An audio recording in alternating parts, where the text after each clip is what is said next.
આજથી commercial cylinder સસ્તો થયો. નાયરાએ પેટ્રોલના ભાવ ₹5, ડીઝલના ₹3 ઘટાડ્યા. ટ્રેનમાં ટિકિટ વિના મુસાફરી કરી તો બમનો દંડ ચૂકવવો પડશે. જુલાઈના 7 મોટા ફેરફાર સામે આવ્યા છે. સેન્સેક્સમાં 150 પોઈન્ટનો ઉછાળો, 76,650 પર ટ્રેડિંગ. નિફ્ટીમાં 50 પોઈન્ટનો વધારો. ઓટો અને મીડિયા શેરોમાં વધુ ખરીદી. ભારત જાપાનમાં ડોલર વિના વેપારની તૈયારી. રૂપિયા-યેનમાં લેણદેણ થશે. પીએમ મોદી તાકાઇચીની બેઠકમાં જાહેરાત થઈ શકે છે. સેમસનને બહાર બેસાડીશું. વૈભવ સૂર્યવંશીને ડેબ્યુ કરવાની તક મળશે. આજે ઇંગ્લેન્ડ સામે પહેલી T20 મેચ. 80% વરસાદની શક્યતા. મુકાબલો રાત્રે 10 વાગ્યે રમાશે.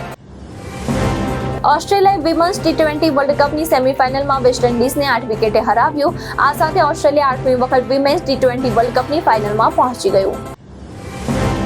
MP બિહારમાં વીજળી પડવાથી 8ના મોત. ઉત્તરાખંડમાં રાફ્ટિંગ પર પ્રતિબંધ. હવામાન વિભાગ દ્વારા જુલાઈમાં સામાન્ય કરતા ઓછો વરસાદ થવાનો અંદાજ. રાજસ્થાન એક્સપ્રેસ વે પર બસ ટ્રક વચ્ચે ટક્કરમાં બસ સળગી. 8ના મોત. 6 પેસેન્જર જીવતા ભડતું થયા. સ્લીપર બસની ડિક્કીમાં સિગારેટના બોક્સ હોવાનો દાવો. આજથી મનરેગાને બદલે VBG રામજી લાગુ. 100ને બદલે 125 દિવસ રોજગારની ગેરંટી. દૈનિક વેતન ₹299 થી વધીને ₹327 થયું. છેલ્લા 12 વર્ષમાં વર્ષે ચોમાસાની સૌથી નબળી શરૂઆત. 30 જૂન સુધીમાં રાજ્યમાં સરેરાશ 28 મીમી વરસાદ.